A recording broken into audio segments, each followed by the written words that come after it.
नमस्कार, स्वागत है आपका। आपके साथ मैं हूं आयुष सूर्यवंशी। मध्य प्रदेश सरकार अगस्त महीने से राज्य में स्कूल कॉलेज खोलने पर विचार कर रही है और अगर कोरोना के मामले में हालात सामान्य रहे तो अगस्त से प्रदेश के सभी कॉलेज खोल दिए जाएंगे। हालांकि इस दौरान कोविड गाइडलाइन का पालन छात्र छात्राओं और कॉलेज स्टाफ को करना अनिवार्य होगा। बिना वैक्सीनेशन के किसी को कॉलेज में प्रवेश नहीं मिलेगा। इसके साथ ही छात्रों को वैक्सीन सर्टिफिकेट दिखाना भी जरूरी होगा। शुरुआत में 50% स्टाफ के साथ कॉलेज को खोला जाएगा। सोशल डिस्टेंसिंग का पालन करके ही कॉलेज में पढ़ाई हो सकेगी। उधर विपक्ष को जैसे ही जानकारी मिली कि सरकार अगस्त में कॉलेज खोलने की तैयारी में है, फिर इस पर सियासत होना स्वाभाविक था। विपक्ष ने साफ तौर पर कहा कि एक और राज्य में डेल्टा प्लस वेरिएंट के मरीज मिल रहे हैं। ऐसे में सरकार का फैसला सही नहीं है। सरकार को वैक्सीन की दोनों डोज लेने वाले छात्रों को ही कॉलेज में प्रवेश देना चाहिए। आज इसी मुद्दे पर बात होगी। हमारे साथ कुछ खास मेहमान भी जुड़ेंगे।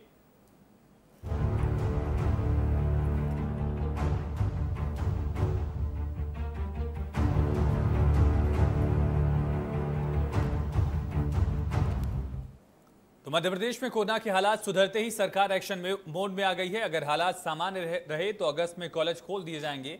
हालांकि कॉलेज में उन छात्रों को प्रवेश मिलेगा जिन्होंने वैक्सीन की दोनों डोज लगवा ली है।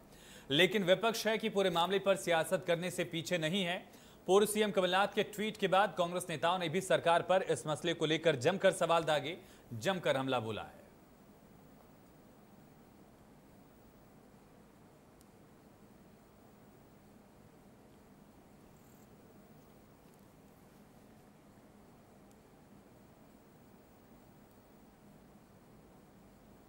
हमने माननीय मुख्यमंत्री से शिक्षा समूह की बैठक में ये निर्णय कराया और उनने भी सहजता के साथ किया कि हमको बहुत दिनों तक ये कोरोना के कारण से शैक्षणिक गतिविधियों को बंद नहीं कर सकते, कॉलेज को हमको खोलना ही पड़ेगा। और यही कारण है कि हमने कल जब हमारा प्रेजेंटेशन किया उसमें जून और जुलाई में स्नातक और स्नातकोत्तर स्तर किया था, अर्थात यूजी और पीजी की परीक्षा के उपरांत अगस्त में एडमिशन की प्रोसेस चालू करते हुए अगस्त के सारे एडमिशन के प्रोसेस करने के बाद सितंबर से शैक्षणिक सत्र विधिवत रूप से चालू कर दिया जाएगा। लेकिन इसमें कोरोना के गाइडलाइन का पालन जरूर करेंगे।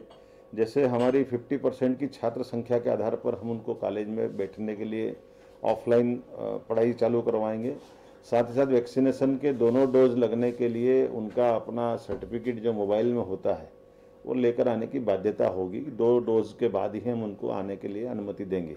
कोरोना की तीसरी लहर की तमाम चेतावनियां सामने आ रही, डेल्टा प्लस वेरिएंट सामने आ रहा है, तमाम प्रतिबंध लगाए जा रहे हैं, कई राज्यों में इसके केस सामने आ रहे हैं। वहीं मध्य प्रदेश की सरकार ने 1 अगस्त से कॉलेज खोलने का निर्णय लिया, उसको लेकर उनका वार्षिक कैलेंडर जारी हो चुका है। लेकिन उसके पहले क्या सरकार को देखना होगा कि क्या दोनों डोज वैक्सीन के छात्रों को लग चुके हैं, क्या कॉलेज बगैर वैक्सीन के डोज लगने के पहले कॉलेज खोलने का निर्णय उचित होगा। निश्चित तौर पर कोरोना को संक्रमण को बता सकता है, छात्रों के स्वास्थ्य के साथ बड़ा खिलवाड़ हो सकता है। तो सरकार को पहले यह सुनिश्चित करना चाहिए कि छात्रों को वैक्सीन के दोनों डोज लग जाए, उसके बाद कॉलेज खोलने का निर्णय लेना चाहिए, जिसको लेकर पूर्व मुख्यमंत्री कमलनाथ जी ने भी शिवराज सरकार से मांग की है। बयान सुना आपने पक्ष विपक्ष का और शिक्षा मंत्री मोहन यादव का, और साथ साथ प्रदेश के कांग्रेस में मीडिया प्रभारी और प्रवक्ता नरेश सलूजा ने ये कहा है कि पहले दोनों डोज वैक्सीन की लग जाए, उसके बाद ही कॉलेज खोलने पर फैसला लिया जाए।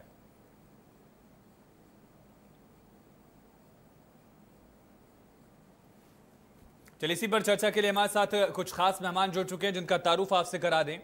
प्रदेश प्रवक्ता बीजेपी की नेहा बग्गा जी हमारे साथ कनेक्ट हो चुके हैं और प्रदेश प्रवक्ता कांग्रेस के राम पांडे जी हमारे साथ जुड़ चुके हैं। आप दोनों खास मेहमानों का बहुत स्वागत है। पहला सवाल राम जी आपसे ही होगा। सरकार कह रही कि पहले वैक्सीनेशन होगा तब स्कूल खुलेगा, इसमें संशय कहां दिख रहा है?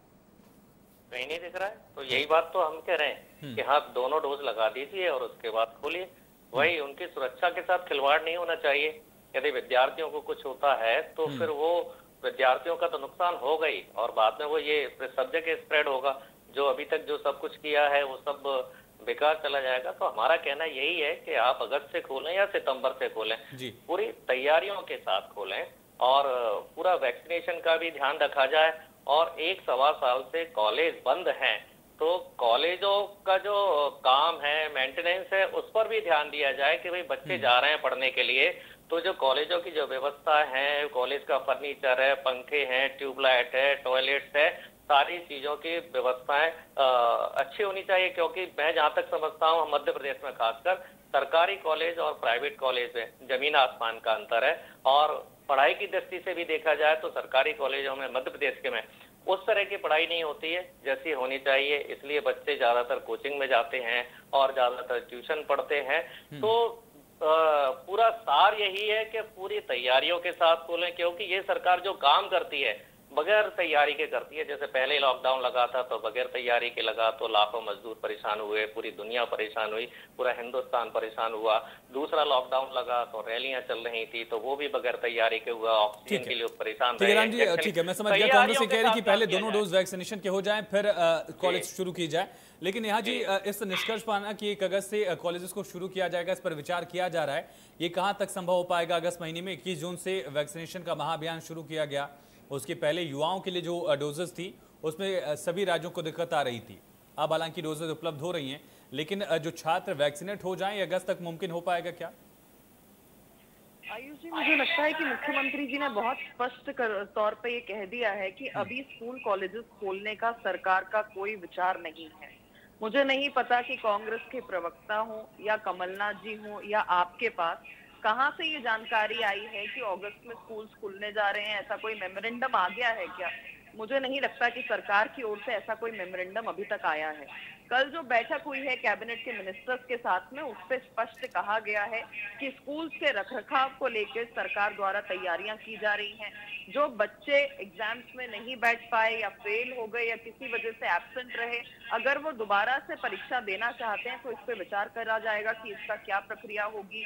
जो बच्चे चाहते हैं कि स्कूल खुल जाएं, उनको सबसे पहले वैक्सीनेट करने की जरूरत है, उन्हें वैक्सीनेशन की आवश्यकता है। और जब स्कूल खुलेंगे तो स्कूल खोलने से पहले माननीय मुख्यमंत्री जी यूनियन कैबिनेट मिनिस्टर से चर्चा करेंगे इसके बारे में कि आखिर केंद्र की क्या राय है। और उसके साथ साथ मुख्यमंत्री जी ने यह भी तय किया है कि देश के विभिन्न राज्यों के जो शिक्षा मंत्री हैं उनसे इसके बारे में एक रूट मैप जो है उस पर चर्चा की जाएगी कि आखिर बच्चों का जो एक बात कही जा रही है कि अगर थर्ड वेव आती है तो उसका सबसे ज्यादा प्रभाव बच्चों पर पड़ेगा। और हमने देखा कि पैंडेमिक हर बार एक अपने नए नए रूप रंग के साथ आया है।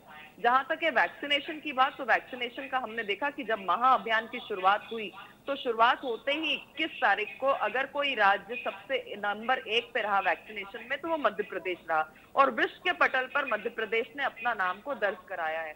अगर कोई शहर नंबर 1 पे रहा तो वो इंदौर रहा, वो भी मध्य प्रदेश का ही है। तो जिस तरीके से, जिस रफ्तार से सरकार चल रही है, सरकार संवेदनशील है। सरकार जानती है कि जो हमारे प्रदेश का भविष्य है उसकी जान सबसे पहले जरूरी है। शिक्षा निश्चित तौर पे आवश्यक है, पर स्कूल तब तक नहीं खोले जाएंगे जब तक वैक्सीनेशन के प्रोसेस जो है इसी गति से नहीं चलता रहता। और स्कूल कॉलेज सिर्फ स्कूलों का सवाल नहीं था, स्कूल कब खोले जाएंगे, बिल्कुल इस पर सरकार विचार करी। लेकिन कॉलेजेस को लेकर जो फैसला किया जा रहा है, मंत्री समूह की बैठक का आपने जिक्र किया, उसमें शैक्षणिक कैलेंडर भी चर्चा हो गई। उस पर कुछ दिन में कैलेंडर भी जारी हो जाएगा और कहा जा रहा है कि थर्ड और फाइनल ईयर की जो क्लासेस हैं पोस्ट ग्रेजुएशन की वो 2 अगस्त से शुरू हो जाएंगी। फर्स्ट ईयर की जो क्लासेस हैं वो 15 सितंबर से शुरू होंगी। तो वही सवाल है कि जो क्लासेस शुरू हो रही, जिन पर फैसला हो रहा है, उन बच्चों का वैक्सीनेशन पूरा हो चुका है क्या? आयुष जी, मैंने यही कहा कि जो बच्चे आएंगे, जिनका जिसका कॉलेजेस खुल चुके होंगे, जिनके जो आना चाहेंगे, जैसे कि मोहन यादव जी ने भी कहा, बिल्कुल उसी प्रक्रिया को, कोरोना प्रोटोकॉल को नंबर 1 फॉलो किया जाएगा। नंबर 2, वैक्सीनेशन हुआ है कि नहीं उसका एक ड्राफ्ट जो मैसेज है वो मोबाइल में चेक किया जाएगा कि दोनों डोजेस ले लिए गए हैं कि नहीं। नंबर 3 की अगर कक्षा चली भी तो उसके 2 मॉड्यूल होंगे, एक ऑफलाइन मॉड्यूल होगा और दूसरा जो साक्षात तौर पर चलेगी कक्षाएं, उसमें 50% की पॉपुलेशन के साथ लोग कक्षा अटेंड कर सकेंगे, यानी कि कॉलेजेस में आकर अपनी क्लासेस को रेगुलर प्रोसेस के तौर पर अटेंड कर सकेंगे। तो ठीक है नेहा जी, मैं लौटता हूँ। राम पांडे जी, आपने सुना नेहा जी ने क्या कहा और मोहन यादव जी का जो पक्ष है वो भी रखा जा रहा है कि जिन बच्चों का वैक्सीनेशन हो सकेगा वो ऑनलाइन क्लासेस अटेंड करने की बजाय ऑफलाइन आ सकते हैं, और जिन बच्चों का वैक्सीनेशन नहीं हुआ है तब तक के लिए वो ऑनलाइन क्लासेस अटेंड कर सकते हैं। जिन लोगों का वैक्सीनेशन हुआ है वही स्कूल में अपनी मौजूदगी दर्ज करा पाएंगे। राम जी, देखिए, स्कूल की तो बात ही नहीं हो रही है और नेहा जी को पता नहीं है। यहाँ स्कूल की चर्चा नहीं चल रही है, यहाँ कॉलेज की चर्चा चल रही है। उच्च शिक्षा मंत्री ने कॉलेज के बारे में कहा है, स्कूली शिक्षा मंत्री ने नहीं कहा है कि स्कूल खुलेंगे। यहाँ इसलिए केवल कॉलेज की बात हो रही है। उच्च शिक्षा मंत्री मोहन यादव जी ने कहा है, मैंने भी दैनिक भास्कर जो प्रतिष्ठित अखबार है उसके अंदर पढ़ा है कि उन्होंने कहा है कि अगस्त से कॉलेज खुल सकते हैं, संभावना उन्होंने जताई है। तो बात जैसे है कि तैयारियों की और पारदर्शिता की। अब आपने देखा होगा कि जो 21 जून को जो रिकॉर्ड बनाने की बात हुई थी, अब उसमें क्या निकल के आया कि एक आधार कार्ड पर 16 लोगों को वैक्सीनेशन हुआ, एक आधार कार्ड पर 3 को हुआ, एक आधार कार्ड पर 2 को हुआ। मैं ये दैनिक भास्कर की खबर बता रहा हूं, यदि दैनिक भास्कर ने गलत लिखा है तो फिर उस पर भारतीय जनता पार्टी को कार्रवाई करनी चाहिए। एक एक आधार कार्ड पर 16 लोगों को वैक्सीनेशन हुआ है। जो इंसान भोपाल में नहीं है, झारखंड में, उसका भी नाम डाल दिया। तो यही मेरा कहना है कि जो आंकड़े हैं उनमें पारदर्शिता हो, जो विद्यार्थी हैं उनको दोनों डोज लग चुके हो, उन्हीं को जाने के परमिशन दी जाए। ऐसा नहीं कि आप अपने झूठे आंकड़े बता दिए जाए, क्योंकि मध्य प्रदेश में शुरुआत से ही आंकड़े झूठे चल रहे हैं। जो कोरोना पेशेंट थे उनके बारे में शुरू से ही झूठ बोला गया, जो कोरोना पेशेंट की मृत्यु हुई उसके बारे में झूठ बोला गया। आज कोरोना पेशेंट अस्पतालों में नहीं है, लेकिन मध्य प्रदेश में 25 लोग कोरोना से मर रहे हैं। भाई कोरोना पेशेंट नहीं है, लेकिन मध्य प्रदेश में 25 लोग कोरोना से मर रहे हैं। इसका मतलब यह है कि पहले जो आंकड़े छिपाए थे, अब वो ठीक है। आंकड़ों को लेकर सवाल उठ रहे हैं कि आंकड़े अगर अब तक साफ नहीं रहे तो आगे साफ कैसे होंगे, सवाल उठ रहा है राम जी का। लेकिन शांतनु जी भी हमारे साथ कनेक्ट हो चुके हैं, संयोजक हैं शिक्षा बचाओ मंच के। शांतनु जी, बहुत स्वागत है आपका। सर, अगर अगस्त में कॉलेजेस को खोलने पर विचार किया जा रहा है, सरकार कह रही है कि हम तमाम नियम कायदों के साथ इस कॉलेजेस को खोलेंगे और उन नियम कायदों में वैक्सीनेशन सबसे प्रथम तौर पर इसको प्राथमिकता दी जाएगी कि जो लोग वैक्सीनेट हैं, जो बच्चे वैक्सीनेट हैं, वो कॉलेज जा सकेंगे। कितने सहमत आप हैं और अब तक की तैयारियों से उस पर और कितना आपको भरोसा होता है? देखिए, ये तो बहुत जरूरी है। वैक्सीनेशन तो सभी के लिए जरूरी है, बच्चे हों या बड़े हों, और कॉलेज के बच्चों के लिए भी वैक्सीनेशन बहुत जरूरी है। बिना वैक्सीनेशन के कॉलेज स्टार्ट करने की कल्पना नहीं की जा सकती है और हम इस निर्णय का स्वागत करते हैं। और मेरा मानना ये है कि यदि जल्दी भी क्लासेस स्टार्ट की जा सके, जो बच्चे वैक्सीनेट हो चुके हैं उनके लिए क्लासेस जल्दी भी स्टार्ट की जा सकती है। जैसे स्कूलों में 50-50 का फॉर्मूला पिछली बार अपनाया गया था, क्योंकि कॉलेज के बच्चे बड़े होते हैं, इसलिए हम इन बच्चों के साथ ज्यादा सुविधा दे सकते हैं, क्योंकि इन बच्चों की पढ़ाइयों का बहुत ज्यादा लॉस हो रहा है। खास तौर से जो पीजी क्लासेस हैं, जो 2 साल के कोर्सेज होते हैं, उनके बच्चों का तो 1 साल तो लगभग बर्बाद हो ही गया है, और इनका लगभग 1.5 साल अगर खराब हो गया तो ये लोग क्या पढ़ेंगे और आगे अपना भविष्य कैसे बनाएंगे।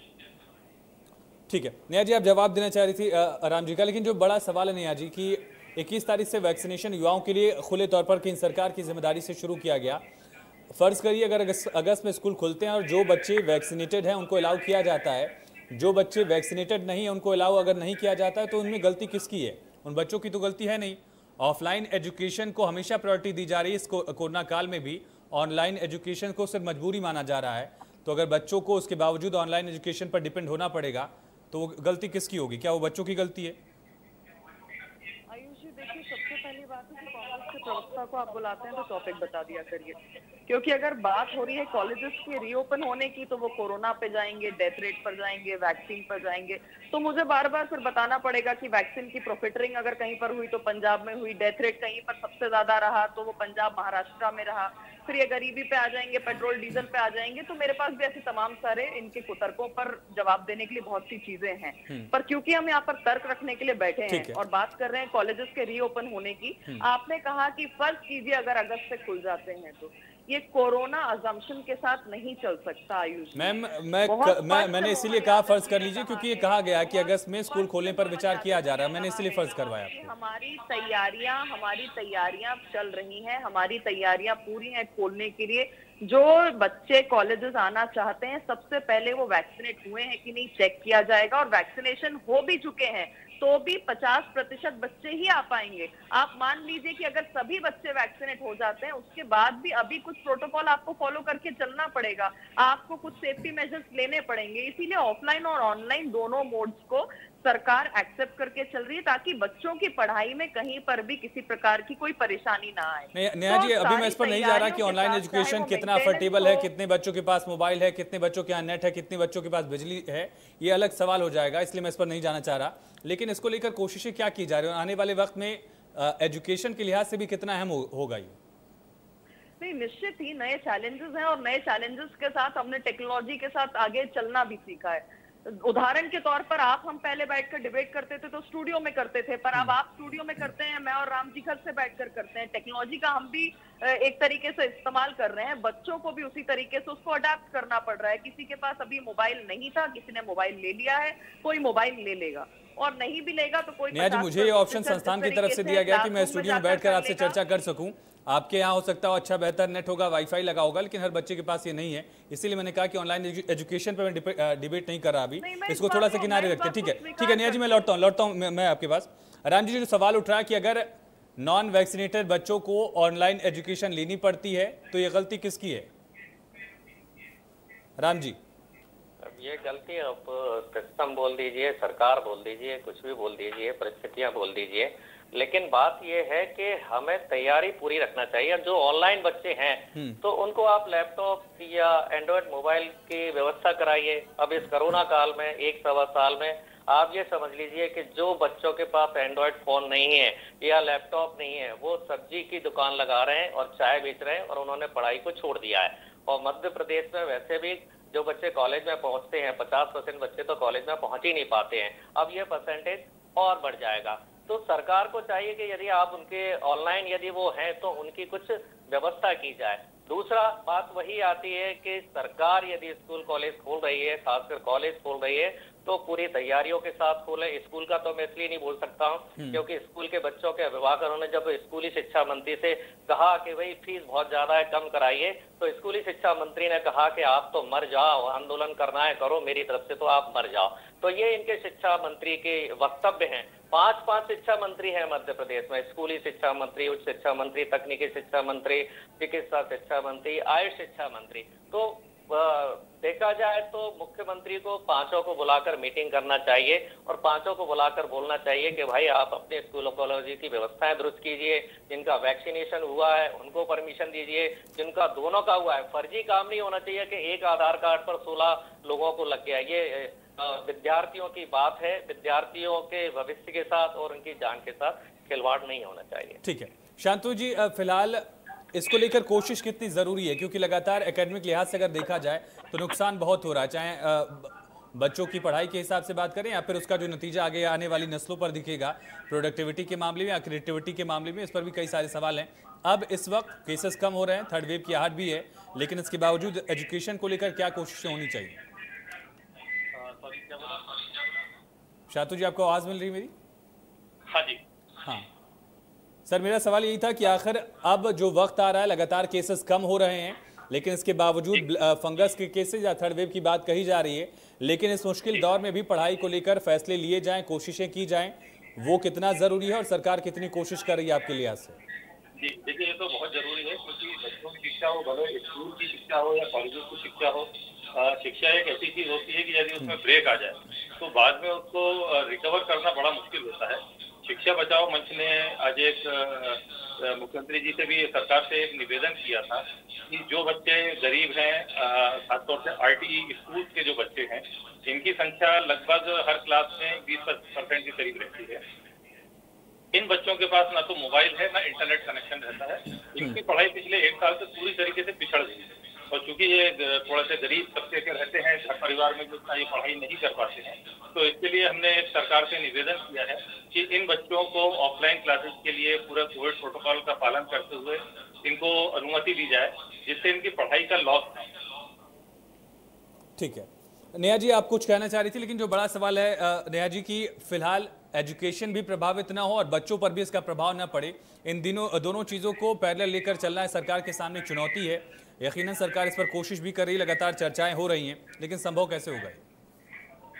आयुष जी देखिए, क्योंकि ये पैंडेमिक है और कोई साधारण बीमारी नहीं है, तो हर कदम पर चुनौतियां आएंगी और चुनौतियां आ रही हैं। सबसे पहले जो चुनौती थी वो ये थी कि किस प्रकार से स्वास्थ्य सुविधाएं उपलब्ध कराई जा सके, कोरोना से बचाया जा सके, कोरोना का कंट्रोल किस तरीके से किया जा सके। और जैसे जैसे कोरोना कंट्रोल में आ रहा है तो हम वापस अपनी जो दिनचर्या उसकी तरफ आगे बढ़ रहे हैं, एजुकेशन के बारे में सोच कर पा रहे हैं, स्कूल कॉलेजेस के बारे में सोच पा रहे हैं। ये बात बिल्कुल सही है कि बहुत सी चुनौतियों के बीच में एक चुनौती ये भी है कि कुछ बच्चों के पास है अवेलेबिलिटी इन सब चीजों की, टेक्नोलॉजी की, कुछ के पास नहीं है।